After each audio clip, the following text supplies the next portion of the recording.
ಕಾಂಗ್ರೆಸ್ನ ನಾಯಕ ರಾಹುಲ್ ಗಾಂಧಿ ಈ ದೇಶದ ಪ್ರಧಾನಿಯಾಗಬೇಕು. ಪ್ರಧಾನಿ ಮೋದಿ ಅವರನ್ನ ಬಿಟ್ಟು ರಾಹುಲ್ ಗಾಂಧಿಗೆ ಅಧಿಕಾರವನ್ನ ನೀಡಬೇಕು. ರಾಹುಲ್ ಗಾಂಧಿ ಪರವಾಗಿ ಸಿಎಂ ಸಿದ್ದರಾಮಯ್ಯ ಬ್ಯಾಟಿಂಗ್ ಮಾಡಿದ್ದಾರೆ. ರಾಹುಲ್ ಗಾಂಧಿ ಅವರು ದೇಶಕ್ಕಾಗಿ ಭಾರತ ಜೋಡೋ ಯಾತ್ರೆಯನ್ನ ಮಾಡಿದ್ದಾರೆ. ಈಗ ನ್ಯಾಯಕ್ಕಾಗಿ ಮತ್ತೆ ಪಾದಯಾತ್ರೆಯನ್ನ ಮಾಡ್ತಾ ಇದ್ದಾರೆ.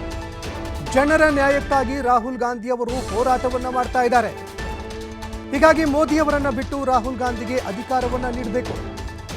ಜನ ಈ ಬಾರಿ ಪ್ರಧಾನಿ ಮೋದಿಯನ್ನ ಬಿಟ್ಟು ರಾಹುಲ್ ಗಾಂಧಿಗೆ ಅಧಿಕಾರವನ್ನ ನೀಡಬೇಕು ಅಂತ ಸಿಎಂ ಸಿದ್ದರಾಮಯ್ಯ ರಾಹುಲ್ ಗಾಂಧಿ ಪರವಾಗಿ ಬ್ಯಾಟಿಂಗ್ ಮಾಡಿದ್ದಾರೆ. ಎರಡು ಇದನ್ನು ಪ್ರಾರಂಭ ಮಾಡಿ ನ್ಯಾಯ ಯಾತ್ರೆ. ಯಾಕಂದ್ರೆ ಇನ್ನೂ ನಮ್ಮ ದೇಶದಲ್ಲಿ ಎಲ್ರಿಗೂ ನ್ಯಾಯ ಸಿಕ್ಕಿಲ್ಲ.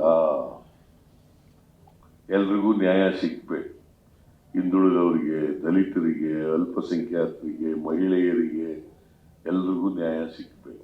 ಅದಕ್ಕೋಸ್ಕರವಾಗಿ